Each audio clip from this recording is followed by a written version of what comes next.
Hi hello എല്ലാവർക്കും എൻ്റെ പുതിയ വീഡിയോയിലേക്ക് സ്വാഗതം. അപ്പോൾ ഇന്ന് എൻ്റെ അനിയത്തിയുടെ മനസ്സമ്മതത്തിൻ്റെ ദിവസമാണ് കേട്ടോ. ഞാനൊരു 4 മണിയായപ്പോഴത്തേക്കും എണീറ്റിട്ടുണ്ടായിരുന്നു കേട്ടോ. അമ്മ ഒരു 3:30 ആയപ്പോൾ എണീറ്റു. അപ്പോൾ അടുക്കളയിൽ സൗണ്ടൊക്കെ കേട്ടായിരുന്നു കേട്ടോ. പിന്നെ ഞാൻ 4 മണിക്കാണ് എണീറ്റ് വന്നിട്ടുണ്ടായിരുന്നത്. ഞാൻ എണീറ്റ് വന്നപ്പോഴത്തേക്കും അപ്പുക്കുട്ടൻ എൻ്റെയോടൊപ്പം വന്നു കേട്ടോ. തലേ ദിവസം നല്ല നേരം താമസിച്ചിട്ടാണ് കടന്നുറങ്ങിയിട്ടുണ്ടായിരുന്നത്. നമ്മൾ ഹാളിലൊക്കെയാണ് കേട്ടോ കടന്നിട്ടുണ്ടായിരുന്നത്. അപ്പോൾ ഞാൻ നേരെ അടുക്കളയിൽ പോയി നോക്കിയപ്പോഴത്തേക്കും അമ്മ തൊപ്പിയൊക്കെ വെച്ചുകൊണ്ട് അത് ഇറച്ചി വെക്കേണ്ട പരിപാടിയാണ്. അപ്പോൾ രാവിലെ എണീറ്റ് ചായയൊക്കെ ഇട്ടു അമ്മ.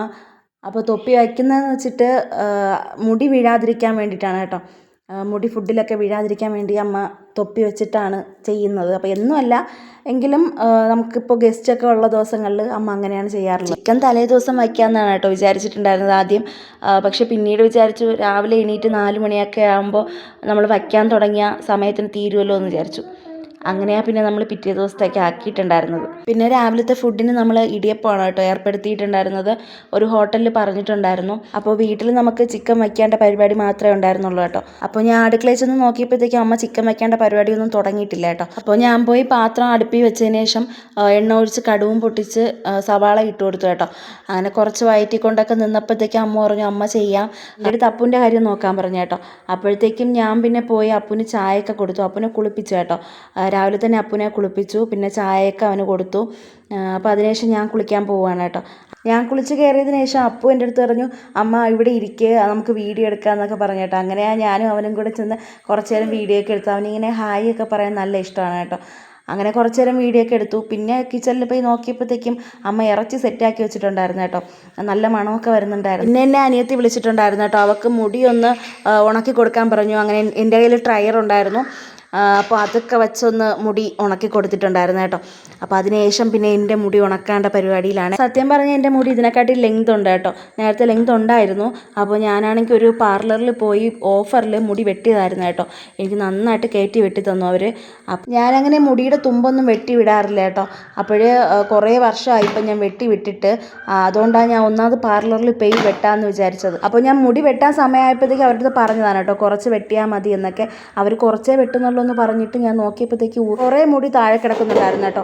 അപ്പോൾ മുടിയൊക്കെ വെട്ടിയതിന് ശേഷം ഞാൻ ഫ്രണ്ടിലിട്ട് നോക്കിയായിരുന്നേ. സത്യം പറയാമല്ലോ ഞാൻ അവിടെ ആയതുകൊണ്ട് കരഞ്ഞില്ലെന്നേ ഉള്ളൂ. ആ ഒരു അവസ്ഥയായിരുന്നു കേട്ടോ എനിക്ക് അവിടെ വെച്ച്. പിന്നെ എനിക്കൊന്നും പറയാൻ പറ്റത്തില്ല. അവരെ ഒന്നും പറഞ്ഞിട്ട് കാര്യമില്ല. ഇനി വെട്ടിയല്ലോ, ഇനി അത്രയും നല്ല സങ്കടം ഉണ്ടായിരുന്നു കേട്ടോ എനിക്ക്. അപ്പോൾ ഞാൻ അന്ന് തീരുമാനിച്ചതാണ് ഇനി ഒരു പാർലറിൽ പോയും എൻ്റെ മുടി വെട്ടത്തില്ല, അന്ന് മുടി തൊടില്ല എന്ന്. അങ്ങനെ മുടിയൊക്കെ ഉണക്കി എടുത്തിട്ടുണ്ടായിരുന്നു കേട്ടോ. അപ്പോൾ അതിനുശേഷം ഇനി മുഖത്തുള്ള പരിപാടിയൊക്കെയാണ്. ഇപ്പോൾ പിന്നെ മോയ്സ്ചറൈസറും സൺസ്ക്രീനും അപ്ലൈ ചെയ്തിട്ടുണ്ടായിരുന്നു കേട്ടോ. അപ്പോൾ അതിന് ശേഷം ഞാൻ BB ക്രീമാണ് അപ്ലൈ ചെയ്ത് കൊടുക്കുന്നത്. സത്യം പറഞ്ഞാൽ ഇതിനെപ്പറ്റി വലിയ ധാരണയൊന്നും എനിക്കില്ല കേട്ടോ. പിന്നെ എനിക്ക് കുറച്ചൊക്കെ അനിയത്തി പറഞ്ഞു തരും.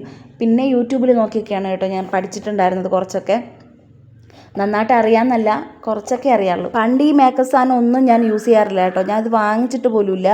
അപ്പോൾ കല്യാണത്തിന് ശേഷമാണ് ഇതൊക്കെ വാങ്ങിക്കുന്നത് കേട്ടോ. അപ്പോൾ കല്യാണത്തിന് ശേഷം ഞാൻ ഇതെല്ലാം ഉപയോഗിക്കും ഇപ്പോൾ.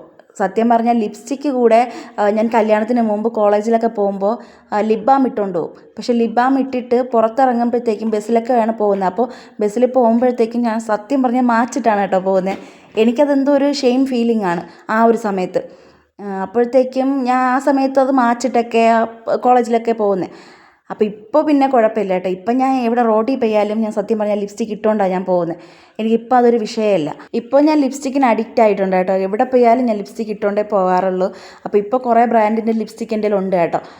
അങ്ങനെ ഐലൈനറൊക്കെ വരച്ചു കൊടുത്തു, മസ്കാര അപ്ലൈ ചെയ്ത് കൊടുത്തു, ഐ ഷാഡോ ഇട്ട് കൊടുത്തു, പിന്നെ ഒരു സെറ്റിംഗ് സ്പ്രേയും കൂടെ അടിച്ചു കൊടുത്തു കേട്ടോ. അപ്പോൾ എൻ്റെ ലുക്ക് കംപ്ലീറ്റ് ആയിട്ടുണ്ട്. അങ്ങനെ അവളും ഒരുങ്ങിയിട്ടുണ്ട് കേട്ടോ. അവൾ ഒരുങ്ങുന്നതൊന്നും വീഡിയോ എടുക്കാൻ പറ്റിയിട്ടുണ്ടായിരുന്നില്ല. അപ്പോൾ ആളും സെറ്റായിട്ട് റെഡി ആയിട്ട് ഇരിപ്പുണ്ടായിരുന്നു. അങ്ങനെ ഒരു 6:45 ആയപ്പോൾ നമ്മൾ ഇറങ്ങിയിട്ടുണ്ടായിരുന്നു കേട്ടോ. 7 മണിക്കാണ് പള്ളിയിൽ കുർബാന ഉള്ളത്. അപ്പോൾ 6:45 ആയപ്പോൾ വീട്ടിൽ നിന്ന് ഇറങ്ങിയിട്ടുണ്ടായിരുന്നു. ഞങ്ങളുടെ വീട്ടിൻ്റെ കുറച്ചടുത്തായിട്ടാണ് കേട്ടോ പള്ളി. കുറേ ദൂരമൊന്നും പോകണ്ട, കുറച്ചടുത്തായിട്ടാണ്. അപ്പോൾ ഞങ്ങൾ പോയ സമയത്ത് പൂജയൊന്നും തുടങ്ങിയിട്ടില്ലായിരുന്നു. നമ്മൾ പോയി കറക്റ്റ് 7 മണിയായപ്പോഴത്തേക്കും അച്ഛനും വന്നു. പിന്നെ പൂജയും തുടങ്ങി കേട്ടോ. അപ്പോൾ കുർബാനയ്ക്ക് ശേഷമാണ് മനസ്സമ്മതം കൊടുത്തിട്ടുണ്ടായിരുന്നത്. അപ്പോൾ രണ്ടുപേരുടെയും സമ്മതമൊക്കെ ചോദിച്ചു. മനസ്സമ്മതം നടന്നുകൊണ്ടിരിക്കുകയാണ്. അങ്ങനെ പയ്യൻ്റെ വീട്ടിൽ നിന്നും വേറെ റിലേറ്റീവ്സ് ഒന്നുമില്ല കേട്ടോ. അവരുടെ വീട്ടുകാർ മാത്രമേ ഉണ്ടായിരുന്നുള്ളൂ. വിവാഹ ദിനത്തിൽ സമീപിക്കുന്നതിനിടയാകട്ടെ എന്ന് നമുക്ക് പ്രാർത്ഥിക്കാം. കർത്താവ് നിങ്ങളോട് കൂടെ.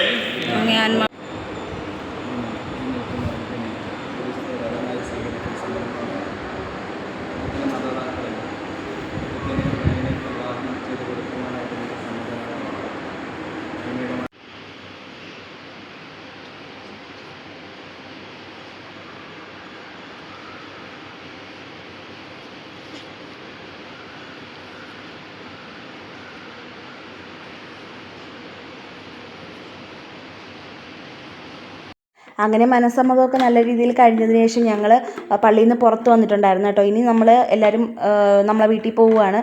അപ്പോൾ അവരും വരും കേട്ടോ, പയ്യൻ്റെ വീട്ടിൽ നിന്ന് അവരും ഉണ്ടായിരുന്നു. അപ്പോൾ നമ്മളെല്ലാവരുമായിട്ട് നമ്മൾ വീട്ടിൽ പോവുകയാണ്. അവർ വീട്ടിൽ വന്ന വീഡിയോ ഒന്നും സത്യം പറഞ്ഞ് എടുക്കാൻ പറ്റിയിട്ടുണ്ടായിരുന്നില്ല കേട്ടോ. അതെന്തുകൊണ്ടാണെന്ന് വെച്ചാൽ ആ ഒരു സമയത്ത് സാധനങ്ങൾ ഫുഡൊക്കെ കൊടുത്തുകൊണ്ടിരുന്ന് സംസാരിച്ചുകൊണ്ടൊക്കെ നിന്നപ്പോഴത്തേക്കും ആ വീഡിയോ എടുക്കാൻ സത്യം പറഞ്ഞാൽ മറന്നു. പിന്നെ ഞങ്ങൾ കഴിക്കാതിരുന്നപ്പോഴത്തേക്കാണ് കേട്ടോ ഓർമ്മ വന്നിട്ടുണ്ടായിരുന്നത്. അപ്പോഴത്തേക്കും കുറച്ച് വീഡിയോ ഒക്കെ ഞാൻ എടുത്തിട്ടുണ്ടായിരുന്നു കേട്ടോ. അപ്പോൾ ഇത്രയേ ഉള്ളൂ, ബൈ.